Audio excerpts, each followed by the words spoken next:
నిన్న నరసరావుపేట మాజీ ఎమ్మెల్యే గోపిరెడ్డి శ్రీనివాసరెడ్డి మాట్లాడుతూ అంటే 2 నెలల తర్వాత నరసరావుపేట నియోజకవర్గం గుర్తొచ్చింది.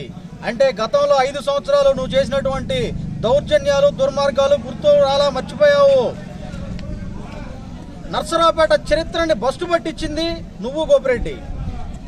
ఈ సాంప్రదాయాన్ని శిలాఫలకాలు కానీ తర్వాత ఆర్చిలు కానీ ఇటువంటి పడేయటం అనేటువంటి సాంప్రదాయాన్ని తీసుకొచ్చింది నువ్వు. నీకు సిగ్గుండాలి. నువ్వు మా నారా చంద్రబాబు నాయుడు గారు ముఖ్యమంత్రి గారి మీద మాట్లాడేటువంటి స్థాయి అయిపోయింది నీది. ఇప్పటికైనా బుద్ధి తెచ్చుకో, కళ్ళు తెరిచి ఆలోచించు.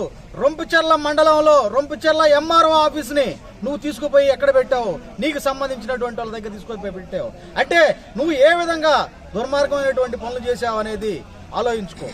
నువ్వు గతంలో డాక్టర్ కోడెల శివప్రసాద్ గారు కట్టించినటువంటి హాస్పిటల్ ఏదైతే ఉందో వైద్యశాల పేరును కూడా శిలాఫలకాలు పగలగొట్టి మీ పేర్లు పెట్టుకున్నటువంటి పరిస్థితి.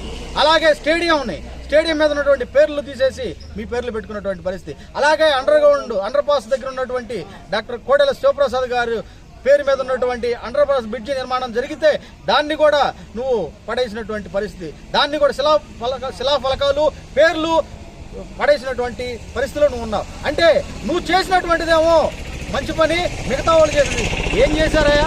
అంబేద్కర్ గారి విగ్రహం జోలికి ఏమైనా పోయారా? అక్కడ ఉన్నటువంటి అంబేద్కర్ గారి స్థాయి నీది కాదు అనేటువంటి ఉద్దేశంతో అక్కడ ఉన్నటువంటి పేర్లను తొలగించారు. దానికే నువ్వు గగ్గోలు పెట్టి రకరకాల మాటలు నీ పక్కన ఉన్నటువంటి మహిళలను తీసుకొచ్చేసి ఈరోజు మహిళా చేతి సిగ్గుపడే విధంగా మాట్లాడటం ఎంతవరకు సమంజసం ఆలోచించండి. చంద్రబాబు నాయుడు గారు చనిపోతే గుండు కొట్టించుకుంటావా? ఏం పదాలు అవి? ఆలోచించుకొని మాట్లాడితే స్త్రీ జాతి కూడా ఆనందపడతారు. మంచిగా మాట్లాడుకునేటువంటి సాంప్రదాయాలకు రండి.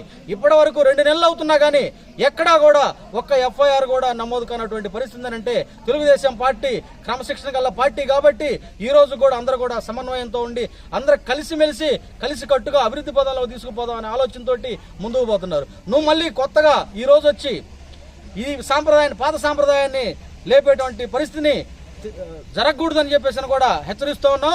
రెండోసారి కారణాలు లేకుండా నువ్వు ఈ విధంగానే పెచ్చురిల్లావంటే నీ అంతు తేలుస్తామని చెప్పేసి కూడా హెచ్చరిస్తూ ఉన్నాం.